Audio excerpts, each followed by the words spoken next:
So wealth is spiritual, it's energetic, it's within you. Everything is within you. And as we make this flip, we no longer look to the world and wait for the world to give us something. We become the answer we're looking for. As Gandhi said, we become the change we want to see in the world. And then we are able to generate abundance and be a beneficiary presence in any situation, regardless of economies, regardless of jobs. You can start generating abundantly. And really, the sky's the limit once you understand this principle. Now that you know that wealth is spiritual or invisible or energetic, that it's all within you, that the world can't give you anything or take anything away because it's not your source. It can give you great feedback and a beautiful stage to put on your divine drama, to project your movie on the screen of experience. It's a great place, but it's not your source. Once you understand all of that, now you got to understand this principle called the big betrayal. And this basically says that whenever you make something or someone outside of you your source, the universe is set up to fail you. Why? Because as long as you do that, you have to give your power away. And when you give your power away, you don't have the power and the capacity to begin to generate what you need and to be who you are and to give the gifts you're here to give. And if you're not bearing the fruit you're meant to, like a gardener, a branch that's not bearing fruit gets pruned. Like Jesus cursing the fig tree because it didn't have any figs and it died. That's a principle. If you're not showing up and giving of the gifts you have to offer, you don't have a place here. It's like the old saying, if you're not living on the edge, you're taking up too much space. And when you believe other people are your source, you start to shrink that capacity until pretty soon everything is about survival and you're not living your dreams and giving your gifts. And now real challenges and crises and problems start showing up in your life to try to crack you open and bring you back home again. We don't want you to have to go that route. Maybe you've already experienced it. But when you understand this and you start to really live from this place, the universe becomes your silent partner. And I remember really quickly a story years ago after I sort of had my opening and I was in my apartment, and at one point I ran out of my savings. And I was literally living on a prayer, meditating and praying, and the landlord knocking at my front door and the bill collectors knocking on my back door. And I had just gotten one more stay of eviction. And I'll be honest, I was pretty pissed off at God.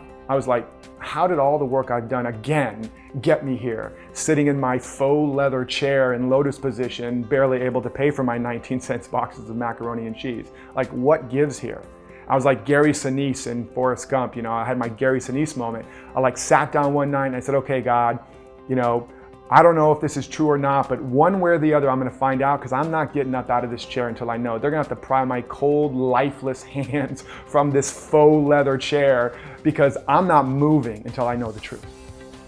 I'm like, bring it on, God, like Gary Sinise on the top of the sail. And I sat there and I meditated and I prayed, and daylight turned to dusk and the crickets came out for their nightly chorus. And I wrestled with my angels and demons like Jacob, and was pinned to the floor over and over again. And then at one point in the middle of the night, all of a sudden this voice came to me, or some energy, and it basically said, you made your bank account, your savings account, your source.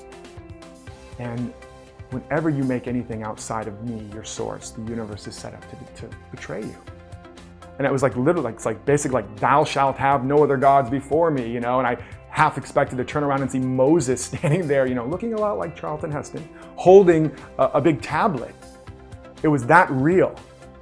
I was like, whoa, and it just shook me. And suddenly I understood all these ancient teachings, and I'm getting chills again as I remember this. And all of a sudden this valve opened up in me, and all the stress and all the fear just drained away. And this peace came over me, what could be called the peace that passes all understanding. And I crawled into bed and fell asleep. And for the next few days, I walked around and I was just in this daze of peace. And I didn't know how my bills were going to get paid, but I didn't care anymore. I knew I was taken care of from something deeper. And the phone rang, and it was a previous acting agent, and they said to me, I know you don't do commercials anymore because you're too spiritual. I was pretty crazy back then. And but they just called looking for you out of the blue. And I said, okay, I'll go on that audition.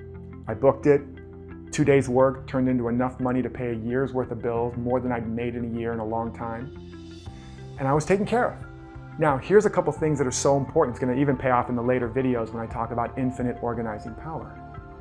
I couldn't have imagined that outcome. I couldn't have put that on a vision board because it was outside of my self-concept. I didn't do that anymore. But the infinite organizing power of the universe knew the quickest, most direct way to meet my need. And it did. And the other thing was that I wasn't living based on eyesight. I was living based on insight. I had found this interconnection again, and I began to walk and step out on that invisible bridge, like in Indiana Jones when he's got to cross that bridge. There's nothing there, but he has to take that leap. And I began to learn how to step out on that, and the bridge would appear beneath my feet. That bridge, by the way, is called the Path of God in the movie.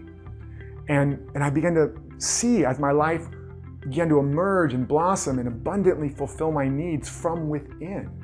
As little bit by little bit, I let go of all the outer conditions as being my source.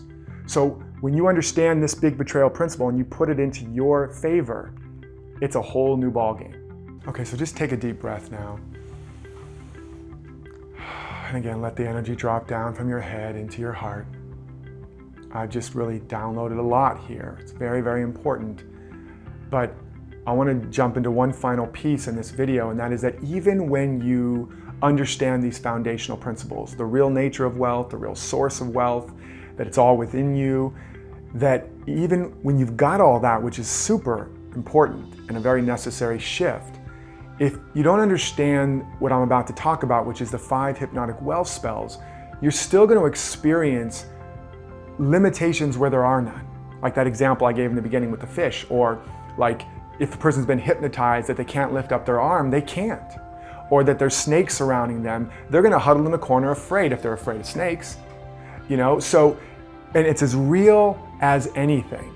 And so the limitations that you're experiencing in your life right now feel very real, but in most cases you've been hypnotized by one of these auto-suggestions of human conditioning, of limitation and separation. I'm just gonna briefly go through these because you've got your ebook where I go into it much more in depth. So please read that. I think it's gonna blow your mind. You're gonna love it. Lots of practical tips and strategies in that on how to work with these. But let's just roll through these briefly so you can begin to understand the bigger picture and really get that you are probably hypnotized on some level, right? Like that old saying, you're hypnotized. So the first one we've already talked about, money and things are wealth. This is a huge hypnotic spell. I mean, we have been so conditioned to believe that we fight and we kill and we, take over whole countries to get the symbols of wealth, right? We lie, we cheat with our own loved ones. We do all kinds of crazy things when we're caught in this. So in any moment you're acting that way, you are hypnotized. Even if you think you know this, you may say, there are no snakes and I don't believe in snakes. But if you've been hypnotized to see snakes, you're still going to respond accordingly. So you got to learn how to snap out of this. The second one is that we're separate from our good and we must attract it, achieve it, struggle, earn, strive to get it, that it's out there somewhere. And as you begin to understand from the Great Reversal, this is a lie and the father of lies, that everything is within you. It's spiritual, it's invisible, it's in the quantum field, whatever concept works for you. But as Einstein said, our sense of separation from each other is an optical illusion. He might have even said delusion. When you believe that it's separate, and then you start to use all these strategies of attraction and achievement, which are very well intentioned, you're coming from a premise that something's missing, something's broken, something's wrong, something's lacking. And then, as I already talked about, you have to end up manifesting the premise that you're coming from. Not the thing you're doing, but the mindset you're coming from. So you end up manifesting more lack, more limitation. You might get more money, but you're more stressed out than ever before and can't enjoy it, and then you end up blowing it or getting sick and having to spend it on that, right? Because you think it's separate from you.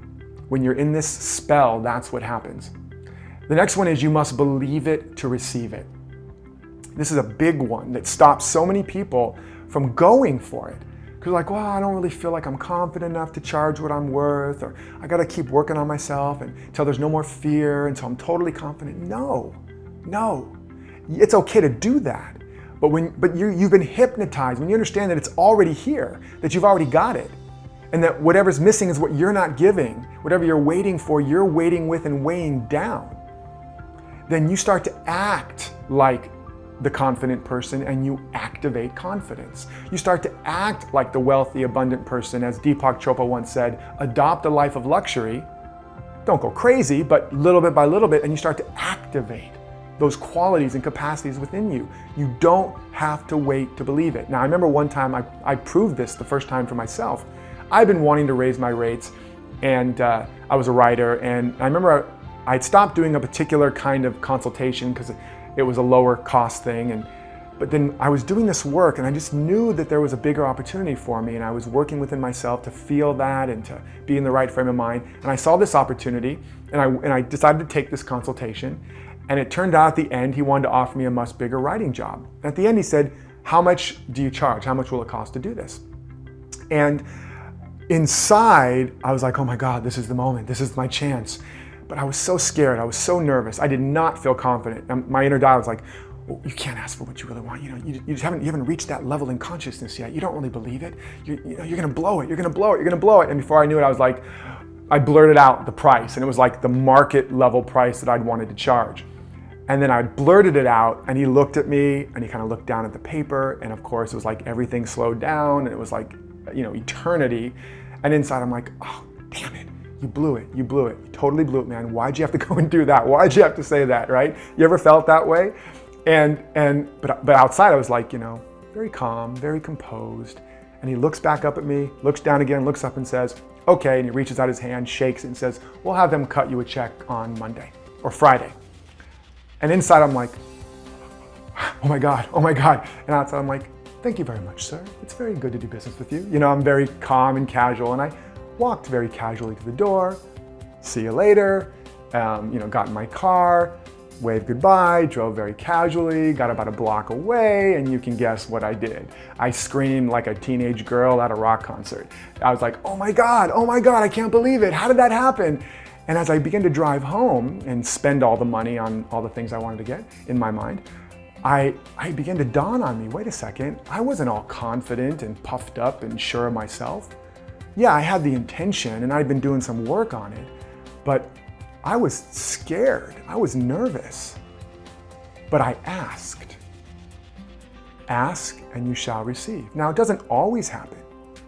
And I could have talked myself out of it. We're going to talk about later in the third video how to avoid talking yourself out of those opportunities. So you don't have to believe it to achieve it. The next one, you must adapt to circumstances.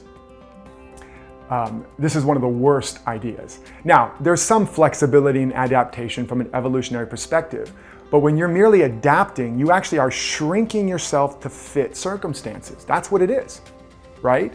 And instead of adapting, you have to expand in the face of contraction, right? If you want to grow, when the economy shrinks, you don't shrink too. And I remember once where that was happening, a big recession, and I was like, my friends were all freaking out and people losing jobs and stuff and losing houses, and I was like, I gotta cut down my charitable giving, I gotta spend less, And then I caught myself, I was like, wait a second, what's the truth here? What's the principle? It's all within me, it's infinite, it's inexhaustible, it has nothing to do with circumstances. I'm gonna double my charitable giving. I'm gonna step into a bigger vision. I'm gonna expand and become a bigger channel. And I did the work, which I'm going to teach you how to do. And on the other side of that recession, I had more business, more opportunity, but not just more money showed up, but more of me showed up. My whole life went to a new level, while friends who had contracted and constricted had lost houses, were losing jobs. So we do this all the time. We shrink to fit. No more. We want to expand so that more life can come out of us. Remember, it's not about the circumstance. A contracted circumstance is there to make you a bigger channel. We're going to talk more about that. And then finally, money and wealth is not spiritual.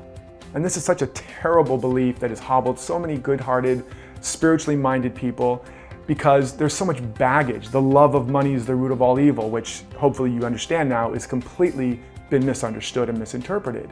It's the love of symbols, but money in abundance is spirit.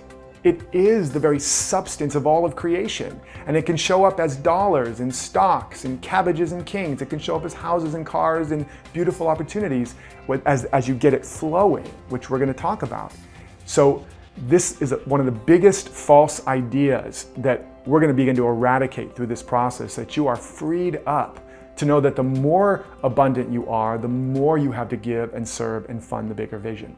I hope that you're starting to get excited about this. You're starting to feel this kind of big paradigm, this big framework of what's possible and how wealth is really generated in your life.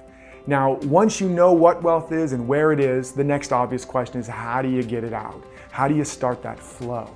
And coming up in the next video, we're going to dive deep into exactly how to do that. You're going to learn this powerful framework, the 7 gifts that give you everything, also known as the 7 wealth activators. And so get ready for that. Don't miss that, because that really allows you to take this foundation and start turning on that inner wealth machine. And in the meantime, take action. Be an awakened wealth warrior. Don't sit on the sidelines and watch the play go by or the parade go by. Step out, step in, take something you've learned from this video and plant that seed. Share it with a friend or a loved one. Teach it to someone. What you teach, you begin to own. What you practice, you embody. What you share, you circulate and you multiply. So comment below the video about what you're learning, about what you're going to do. Get engaged. Remember, whatever's missing is what you're not giving. You'll get out of this video training series even more than I'm giving it if you decide to engage and have an intention that I'm going to get everything I need and more than I can imagine, and I'm going to engage it like that. Powerful, powerful stuff. So I look forward to seeing you in the next video. I hope this has really served you. Feel free to watch it again. But until next time, remember to live authentically, love unconditionally, and follow your destiny.